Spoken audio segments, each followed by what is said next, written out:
Well, good morning again, everyone. As we continue forward in our study this week of Ephesians, it's really cool to think back to. So even just a few months ago, my wife Jenny and I we were still involved with this church consistently. We were in this study of Ephesians, and now we're coming closer to the conclusion of it as we begin the final chapter of Ephesians this week, and in Ephesians chapter 6. So it's really a joy and really cool to kind of pick up still in that series of kind of where we left off, though, too. So it's an interesting combination to be celebrating today of celebrating children and also celebrating veterans, and it's really so it's really a special week again, as we were saying, for this church, and just for in the midst of hardship there being hope, and then in the midst of newness and joy and excitement and energy of children, there's also hope in that God gives us. So really through many different people, and really the whole body of the church, God is working and is providing newness and energy and hope and light. So working through all of us. So that's really an exciting thing about this week that we get to look into more. So if you have your Bibles, you can open to Ephesians chapter 6, and we will be looking at just the first 3 verses of chapter 6,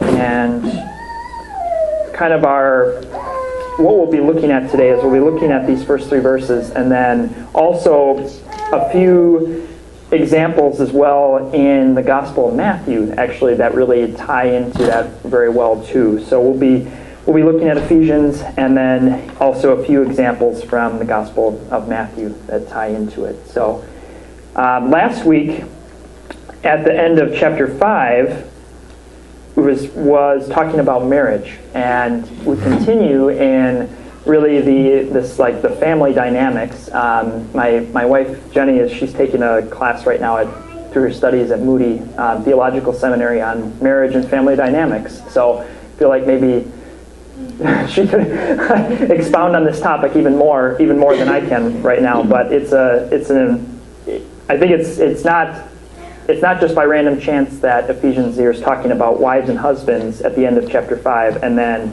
continues on into chapter 6 talking about children and parents. It's kind of a natural progression and flow. So, so that's what we will be going into this week. So, starting at verse 1 in chapter 6, I can read it here, and it says, "Children, obey your parents in the Lord, for this is right.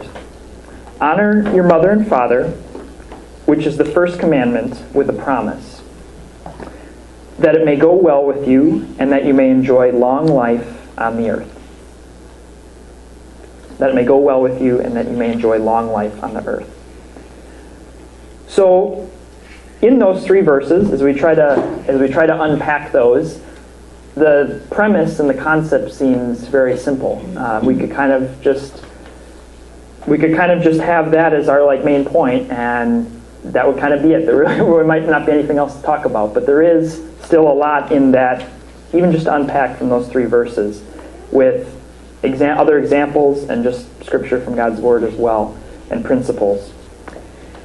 So, just as we look in the first sentence, the first verse, talking about obeying. And I think there's an important distinction to make even when we just look at the word obey.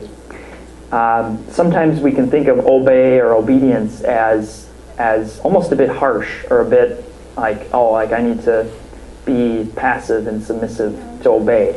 And that may be a part of obeying or obedience, but there's more to obedience than just being almost you can think of a picture of kind of cowering, or almost just having no really just nothing to offer, nothing to give in terms of obedience. But when we connect obedience to honoring, we get a whole new perspective about what obedience looks like. And in this passage, we see that the command is to obey, for children to obey their parents, but it's also to honor them. And I think that there's a distinction there when we think of the words obey and honor. And I think that's worth pointing out when we look at this. So just in looking at just a couple of definitions of so obey, kind of what I came up with for obey when I was looking at it a bit closer was to comply with command, direction, or request. Almost to like behave, sort of like behave or to comply. Whereas to honor is to regard with great respect.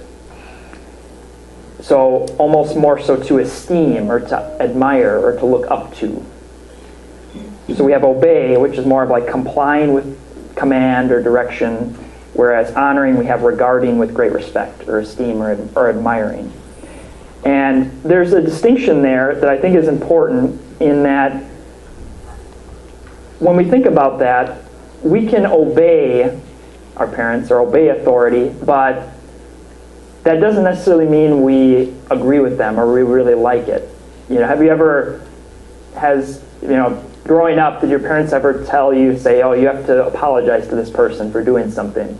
And you're kind of like, well, don't really want to, but I guess I'll have to. So I'd say something like, "Oh, well, sorry." You don't really mean it. You don't really mean it. So the premise is, okay, yes, you obeyed by saying sorry, apologizing to someone for something you did wrong. But is it really in your heart? Are you really honoring what you're saying? Maybe not. So honoring, though, that comes us to the point where we can obey with not necessarily honoring our parents or authority. But we can't necessarily honor our parents or authority without inherently obeying first. So obeying is like, honor is kind of like the next step up from just obeying. Obeying is within honoring, but it's like another step up from just obeying. So I think it's important that it does say in here, obey your parents in the Lord, for this is right. Then it says, honor your mother and father. So it's like kind of the next step. It's like the next level up than just complying with whatever they say. But it's actually like taking it to heart and saying, okay, like, yes, I'm choosing to obey, but I'm respecting that. And I know, and I'm understanding, I'm gathering. I may not understand it completely in the moment, but I trust that there is goodness and there is like a purpose for following after something, for obeying. So going beyond just obeying to honor, to like take great respect in, to esteem and admire, it's not easy, but that is what God is calling children. He's calling really all of us to do here in these first two verses. So we have a distinction here between honoring, going beyond just obedience without really having our heart involved.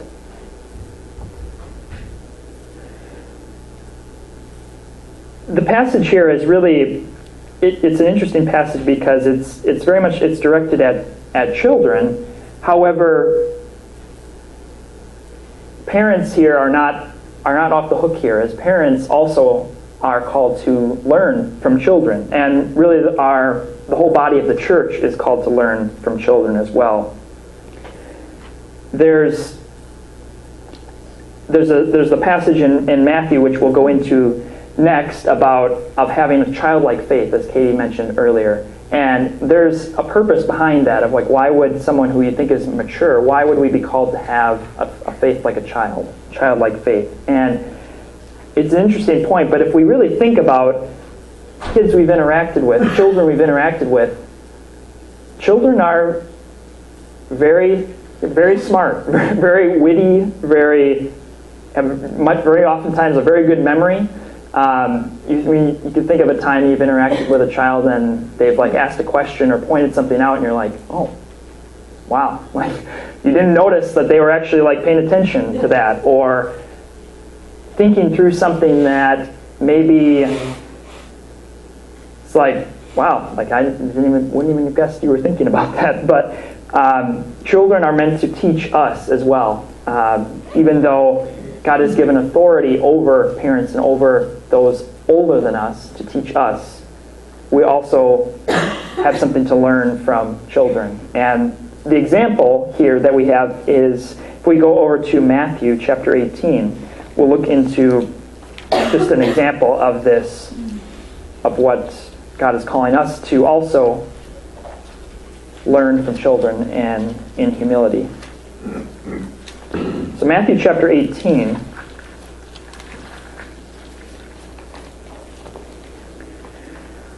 And we'll look at the first 5 verses of chapter 18.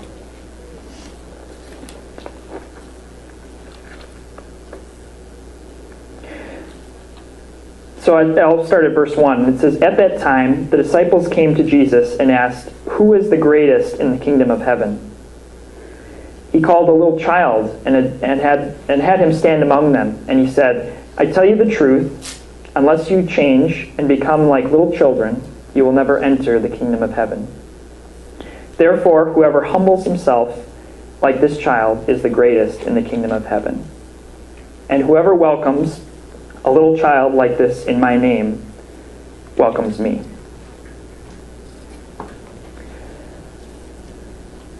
So he's saying, it's a bold statement, and the title here is "The Greatest in the Kingdom of Heaven."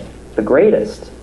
That's a bold claim, a bold statement, saying that the humility and faith of this child is the greatest in the kingdom of heaven. There's a greatness, there's a sense of being lifted up by this humility and by this faith of this child. Oftentimes children are inherently want to look up to someone or to something, and we all do. We really all have that character, that nature in us to look up to something and follow after someone or after something that is above us or bigger than us. It might be hard to always obey that, but we are called and there's something innate in our nature that wants to follow after something. And oftentimes that's a heartbreaking thing when children don't have that parent, that person to look up to and follow after, because ultimately we will follow after something and around us, and whether that's a influence after God or something else, can have be very impactful of how we grow up. Having the humility and faith of a child is being compared to the greatest in the kingdom of heaven.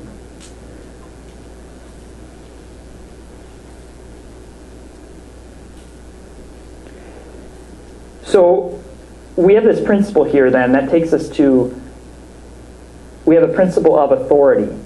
And really what this passage is also getting at is the authority that children have under their parents. So parents' authority over children, but ultimately God's authority over all of us. So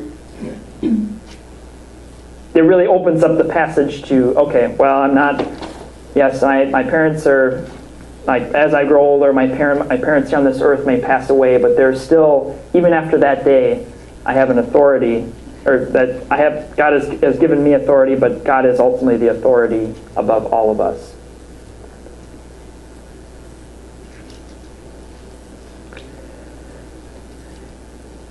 It's really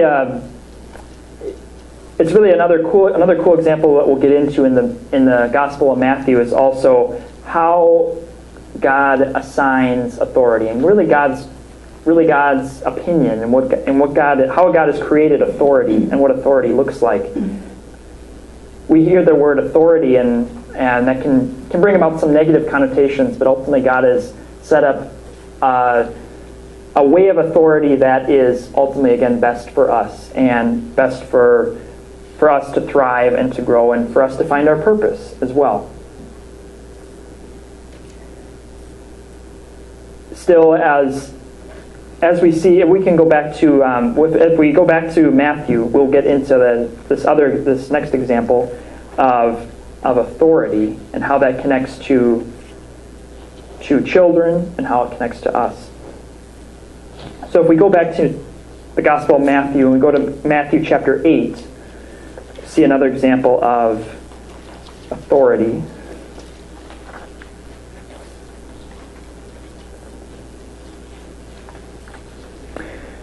And this example is applicable to, we'll see, is applicable to the Ephesians passage. And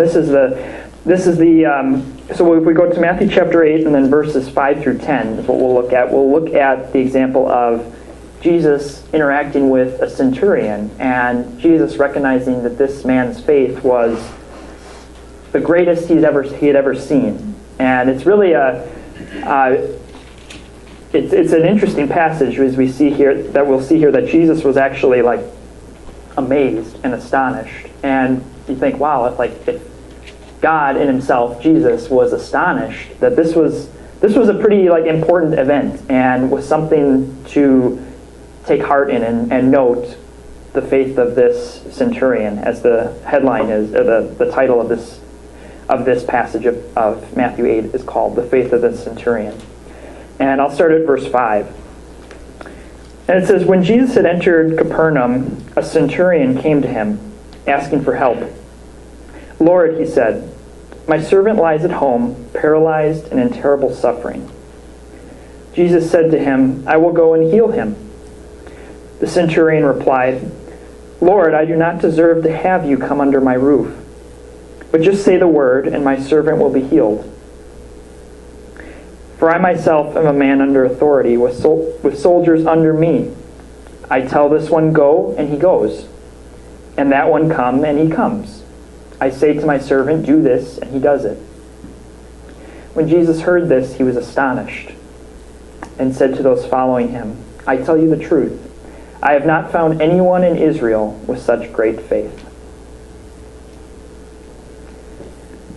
And then going down to verse 13, Jesus said to the centurion, "Go, it will be done for you just as you believed it would." And his servant was healed at that very hour.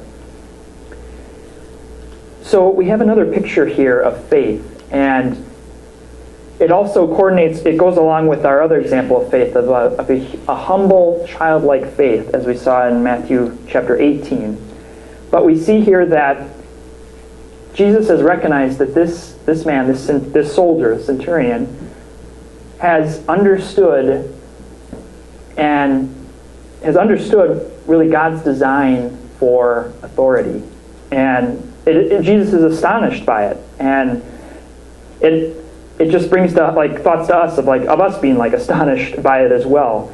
So when we look at it here, we see that the centurion has recognized that, yes, he's been given authority. He says, "I have soldiers under me, and when I tell this one to go, he goes. And when I tell him to come, he comes. And when I tell him to do this, he goes and does it." He's recognized that he's been given authority, but he also recognizes that he's also under a greater authority. So there's a sense of humility in that. There's a sense of purpose in that. Yet he's still called to a higher authority and a greater authority. And it also reveals to us that God gives authority and grants authority to those who are already under authority and who recognize that authority. So it's a really important picture there when we think of parents and children as well, as we see, Lord, we maybe ask the question, Lord, I want to grow in this or be able to lead in this way, but how do I do it? I don't really have the knowledge. I don't have how would I be able to lead all of these people to be able to do something or do this? And God is calling us here to humble ourselves in faith, recognizing that God is the ultimate authority over us, yet He is able and willing to work through us. And through that working through us, He will give us authority and calling and direction to lead others. So it's really a wonderful picture of like God being our ultimate authority, but He is delegating to us. He's not just doing everything outside of us, but yet He wants to assign authority to us and work through us. So the centurion here was granted authority from God because ultimately he recognized that he was under God, and much authority was given to him.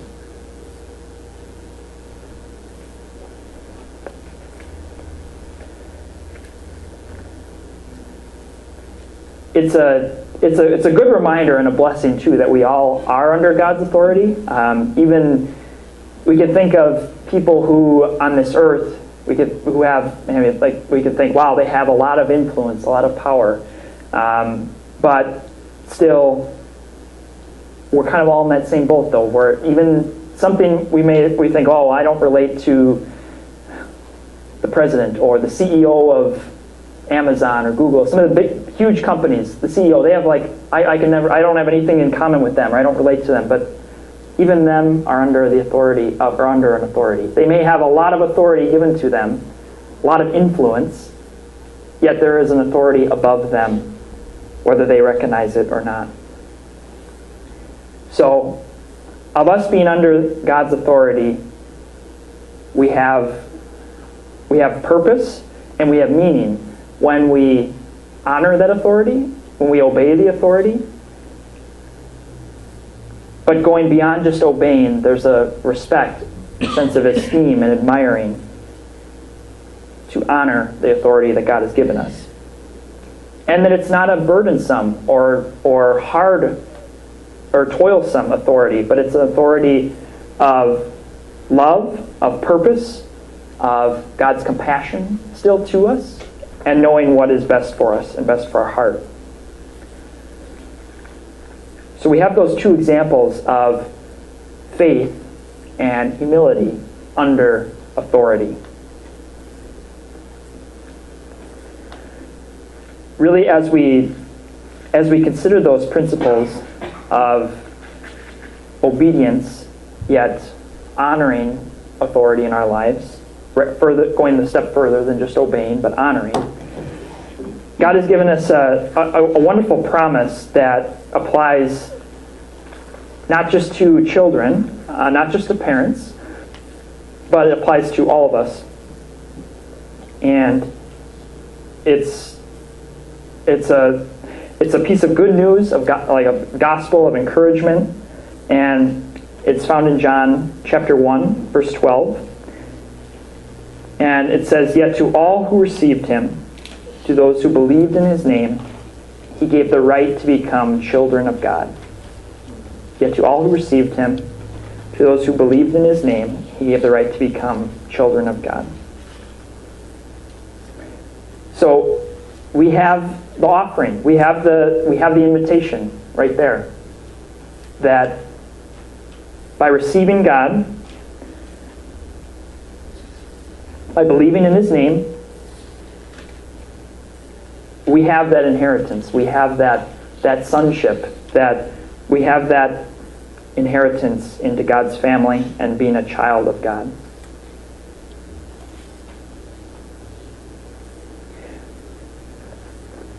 As we look at being not only children of our parents but also children of God, we see the context of obedience and honor, and even in a completely new light, as we see that God is calling us to honor those in authority that he's placed into our lives, and ultimately honoring his authority as he has assigned authority according to his will and purpose.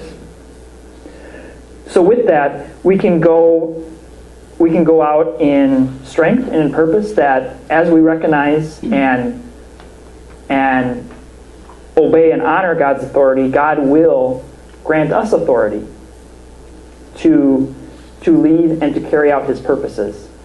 So we aren't under a dictatorship authority with nothing to gain, but we're under an authority with much to gain and much to share as well. as we think of that calling, we're equipped.